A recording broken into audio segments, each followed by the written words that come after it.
హరి ఓం. ఆరో సూర్య శ్రోతలందరికీ స్వాగతం. ఇప్పటిదాకా మనం లలితా సహస్రం అనేటువంటి ఒక అద్భుతమైనటువంటి అమ్మవారి యొక్క స్తోత్రంలో 1000 నామాలు చూసాం. ఇప్పుడండి మనం నామాల నుంచి పైకి వెళ్తున్నాం. ఓకే, 1000 శ్లోకాలతో కూడి ఉన్నటువంటి ఉమా సహస్రం. ఉమా ఉపనిషత్తులో ఉంటుందండి. ఉమా అన్న పదం అమ్మవారి పేరు. ఓకే, ఈ అందులోకి మనం ప్రవేశిస్తున్నాం. నిజంగా ఇది చాలా సాహసం అండి. అయినా ఆ అమ్మవారికే ఇది చదవగలిగే శక్తి, చెప్పగలిగే శక్తి, అందరికీ అర్థం చేసుకోగలిగే శక్తి అన్నీ నువ్వే ఇవ్వాలమ్మా అని మనందరికీ తెలుసు. భగవంతుడికి మనని మనం సమర్పణ చేసుకుంటే మనలో సాధన ఆయనే చేయిస్తాడు అనేటువంటిది. అందుకని నిన్ను చేరుకోవడానికి సాధన కూడా నేను చేయలేనయ్యా, అమ్మా కాపాడు, నువ్వే చేయించుకో అని మనల్ని మనం అన్ని విధాలు, అంటే ప్రతి చిన్న పని ఆమెకి సమర్పించుకోవాలి అనేది మనకి తెలుసు. అలాగే మనం సమర్పించుకుంటూ శ్రీ రమణ ఆశ్రమం వాళ్ళు ముద్రించినటువంటి పుస్తకం అండి ఉమా సహస్రం అని. అది అందరికీ తెలుసు. తిరువణ్ణామలైలో శ్రీ రమణ మహర్షి ఆశ్రమం అది. వాళ్ళు ఇప్పుడు నా దగ్గర ఉన్న పుస్తకం, నేను దేని ఆధారంగా అయితే చెప్తున్నానో ఆ పుస్తకం అయితే 56వ ఆరాధనా దినం అని వాళ్ళు ముద్రించినటువంటి పుస్తకాన్ని తీసుకొని ముందు సంగ్రహంగా అసలు వీళ్ళు ఏ సందర్భంలో ఇది ముద్రిస్తున్నారు అనేటువంటిది తెలుసుకుంటూ ముందుకు వెళ్దాం. ఇది మాత్రం ఒక అద్భుతమైనదండి. చాలా సాహసం చేస్తున్నాం. అందుకని అమ్మవారికే నమస్కారం చేసుకుంటూ ఓం ఆనందమయి చైతన్యమయి సత్యమయి పరమే అని అమ్మవారికి సమర్పణ చేస్తూ ముందుకెళ్తున్నాం. ఇందులో చెప్తున్నారండి, ఫస్ట్ శ్రీమద్ రమణ మహర్షి కరుణారస ప్రసార భాసురమైనటువంటి శ్రీ కావ్యకంఠ వాసిష్ఠ గణపతి మునీంద్రుల యొక్క మానసకాసారమున విరిసిన సహస్రపత్రం, 1000 రేకులతో ఉన్నటువంటి ఒక పుష్పం. ఓకే, రమణ మహర్షి యొక్క కరుణకి పాత్రులు అయినటువంటి కావ్యకంఠ వాసిష్ఠ గణపతి యొక్క మనసు నుంచి వచ్చినటువంటి, మనసు అనేటువంటి కాసారం కాదు, ఒక చెరువు అనుకోండి, ఒక సముద్రం అనుకోండి. ఓకే, అందులో విరిసినటువంటి పుష్పం అండి ఇది. అంటే పుష్పము లాంటిది. ఓకే, ఈ ఉమా సహస్రం అది పరమేశ్వరి వాంగ్మయ ప్రసాదం. ఆయనకి మనం అనుకునే ప్రసాదం అంటే ఏంటండి? అనుగ్రహం. భక్తి, జ్ఞాన, వైరాగ్యాలు 3 కూడా ఈ త్రివేణి సంగమ దివ్య క్షేత్రం ఏంటండి? ఈ ఉమా సహస్రం. సత్య సమారాధకులైనటువంటి సాధకులకు చిత్త శోధకం, ముక్తి సాధకం. అది మన మనసులోనే మనం వెతుక్కోవాలి, ముక్తిని మనం పొందాలి. ఓకే, అంటే మనందరికీ తెలుసు ముక్తి పొందడం అంటే ఏంటండి? ఆ దివ్య శక్తిలో కలిసి ఇక్కడ ఉండగానే, అంటే అదో బాడీ వదిలేసి వెళ్ళిపోవడం అని కాదు, ఆ శక్తితో కలిసి మనం ఇక్కడ పని చేయాలి అనేటువంటిది. అందుక పరదేవత ప్రసాద ఫలితంగా భగవద్ రమణ మహర్షి తనకు గురువుగా లభించెను అని భావించిన గణపతి కవి కృతజ్ఞతా సూచకంగా భక్తి పారవస్యముతో రచించిన గొప్ప స్తుతి కావ్యం ఈ ఉమా సహస్రం.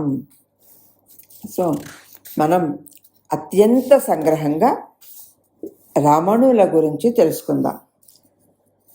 ఈయన క్రీస్తు శకం 29/12/1879 డిసెంబర్ 29 1879లో తమిళ దేశంలో తిరుచులి అనే గ్రామంలో ఆనాడు పవిత్రమైన ఆర్ద్ర దర్శనోత్సవం జరిగింది.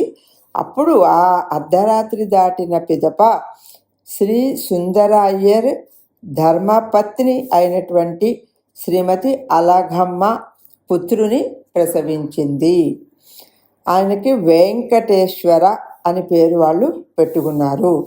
ఆయన ప్రాథమిక విద్యాభ్యాసం తర్వాత వెంకటరామన్ ఆయన పై చదువులకై మధురలో పినతండ్రి సుబ్బయ్య అయ్యర్ ఇంటికి వెళ్ళారు. వెంకటరామన్కు విద్య యందు ఆసక్తి తక్కువ, ఆటల యందు ఈత యందు అతనికి అంటే స్విమ్మింగ్ మక్కువ ఎక్కువ. 1895లో 5th ఫామ్ అంటారు అప్పట్లో. అది 5th ఫామ్ అంటే 5th క్లాస్ అయి ఉండాలేమో. చదువుతుండగా ఒక బంధువు ద్వారా తిరువన్నామలైలో అరుణాచలము అనే పేరు విని దాని పట్ల ఈ వెంకటరామన్ ఆకర్షింపబడ్డారు.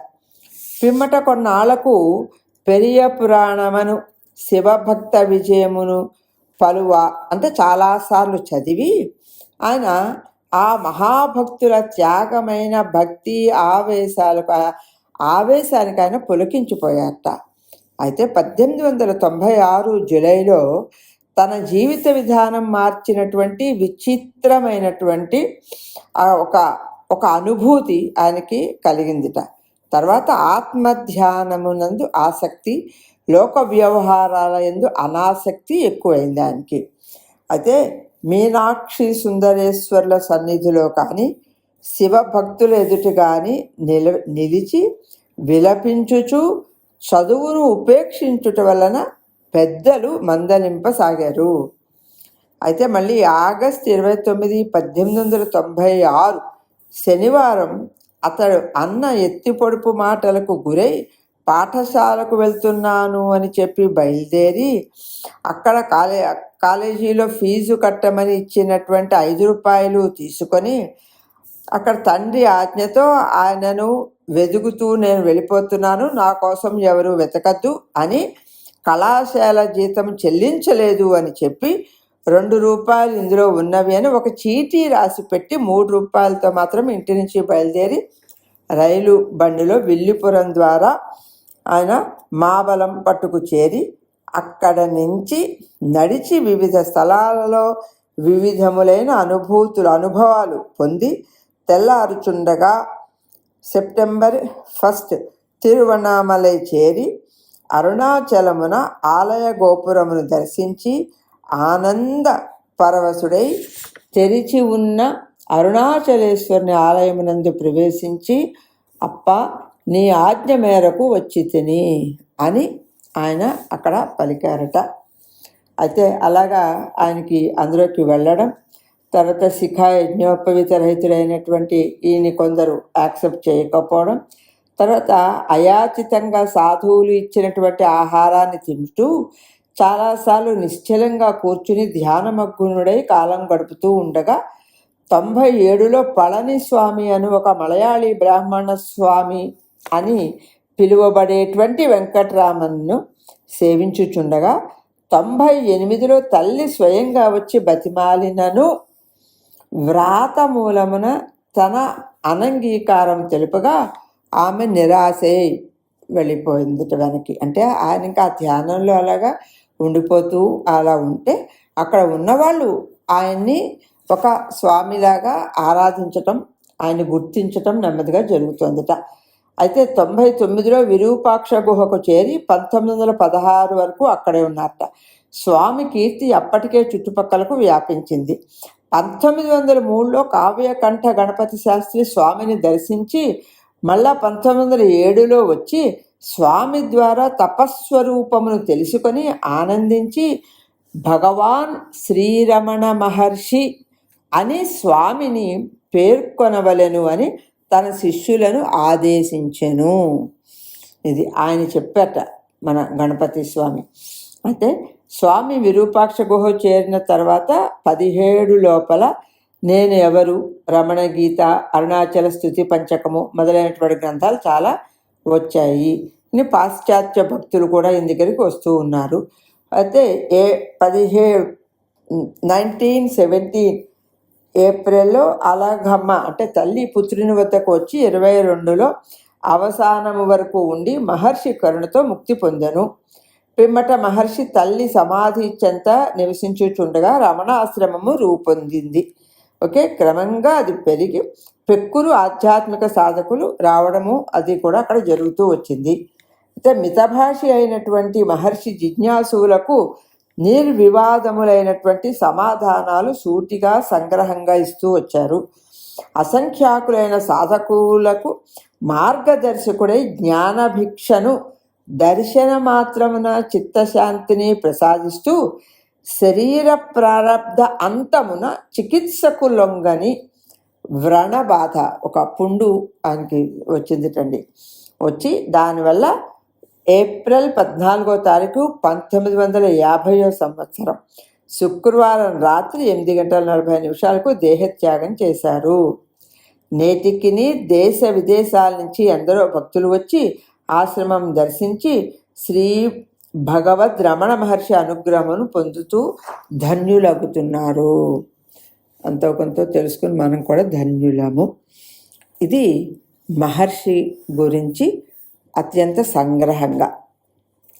తర్వాత వచ్చే భాగంలో మనం కావ్యకంఠ గణపతి గురించి తెలుసుకోవడానికి ప్రయత్నం చేద్దాం. దయచేసి అందరం కూడా ఆధ్యాత్మిక సాధనలో ముందుకు వెళ్ళాలండి. అదే దృష్టితోటి ఇవన్నీ విందాము. ఓకే, ఆ సమర్పణ భావాన్ని పెంచుకుందాం అని చెబుతూ అర్థం చేసుకుందాం, ఆచరిద్దాం. స్వస్తి.